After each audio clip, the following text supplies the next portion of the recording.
সম্মানিত আশিকের রাসূলেরা, রাব্বুল আলামিনের অফার দেয় আপনারা যে যেখানে খেদমতে ছিলেন প্রত্যেকেই উপলব্ধি করতে সক্ষম হয়েছেন যে সম্মেলন অন্যান্য সম্মেলনের তুলনায় একটু ভিন্ন।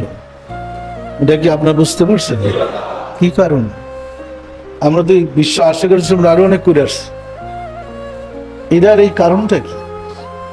আসলে মূল কারণ হচ্ছে আমরা প্রথমেই রাব্বুল আলামিনের পরিচয় তাফসীরে সুফি সম্রাট দেওয়ানবাগীর মাধ্যমে পরিপূর্ণ পরিচয় উপস্থাপন করতে সক্ষম হয়েছে এবং রাব্বুল আলামিনের পরিচয় লেখার পরে কিতাব আকারে আপনাদের কাছে দেওয়ার পরে এই প্রথম অনুষ্ঠান যেটা বিশ্ব আশিকের রাসূল সম্মেলন। পরিষ্কার? সুতরাং এই মহতী সম্মেলনে অংশগ্রহণ করা আল্লাহর বিশেষ দয়া ছাড়া কিছুতেই সম্ভব না। কেবল তারাই করতে পারবে যাদের প্রতি আল্লাহ দয়া করেছেন। আর মনে আছে অনুষ্ঠানের দিন আমরা তো সকাল থেকে এসে বুঝাচ্ছি, কিন্তু এই লক্ষ লক্ষ লোকের পক্ষে আসা কদমমুচি করা কি সম্ভব?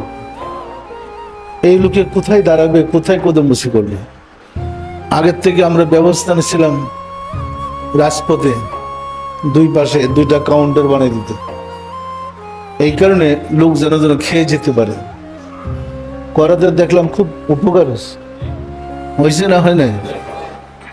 সম্মানিত আশিকের রাসূলেরা, আপনাদের সতর্ক থাকার কারণে রাব্বুল আলামিনের অপার দেয় আমরা সম্মেলন সুষ্ঠু সুন্দরভাবে করতে সক্ষম হয়েছি।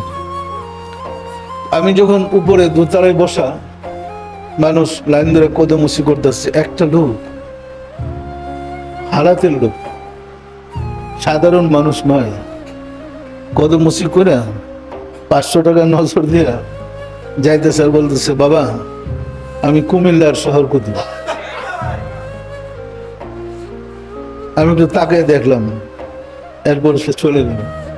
ভিড় তো, কেউ তার ঘরে দাঁড়াইবার দিবার সুযোগ নাই। আমি যে বলেছিলাম আপনাদেরকে অসংখ্য ওলি আল্লাহগণ এই বিশ্ব সম্মেলনে আশিকের রাসূল সম্মেলনে যারা রাসূল প্রেমিক আল্লাহর দয়ায় তারা তো উপস্থিত হন। সম্মানিত আশিকের রাসূলেরা, এই মহান সম্মেলনে রাব্বুল আলামিনের কাছে যখন আমরা জানতে চাইলাম এই সম্মেলনের ব্যাপারে, আমার পক্ষ থেকে শুকরিয়া জানাই দিয়ে বলার পরে রাব্বুল আলামিন বলে 1 সপ্তাহ পরে সম্মেলন দিয়েছে, 1 সপ্তাহ পাশে গেছে। মানে রাব্বুল আলামিন হাসেন আর বলেন অনুষ্ঠানের 1 সপ্তাহ পরে শুকরিয়া। আপনারা বুঝতেই পারেন আপনাদের সাথে মহান মালিকের কতটুকু যোগাযোগ। পরিষ্কার?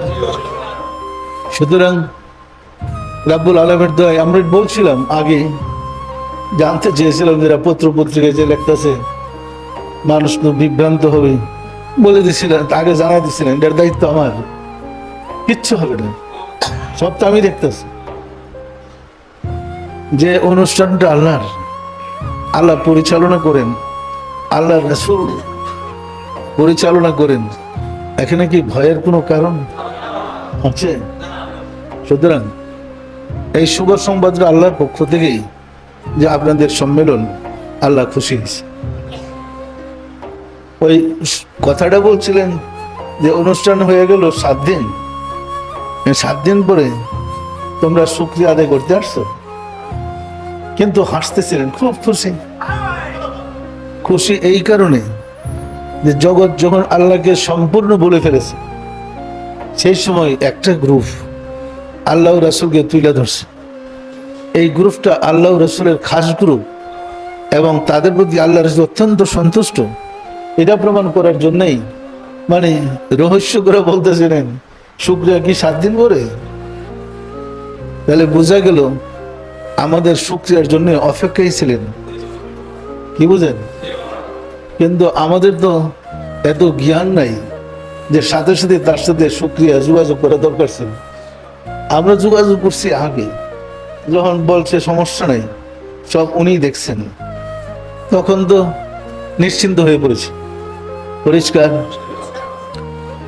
সুষ্ঠুভাবে হয়েছে পড়ে মনে মনে তো আনন্দিত হইলামই, কিন্তু এরপরও যে মালিকের কাছে বলতে হবে লাখো শুকর তোমার কদমে, এটা না বলাটা ছিল আমার পক্ষ থেকে ভুল। পরে আমরা ক্ষমা চেয়ে নিয়েছি, কিন্তু উনি হাস্যকর অবস্থায় অনেক খুশি, এত আনন্দিত ইতিপূর্বে খুব একটা দেখা যায়নি। পরিষ্কার এই সম্মেলনে খেদমত করে আপনারা কি নিজেকে ধন্য মনে করতে পারছেন?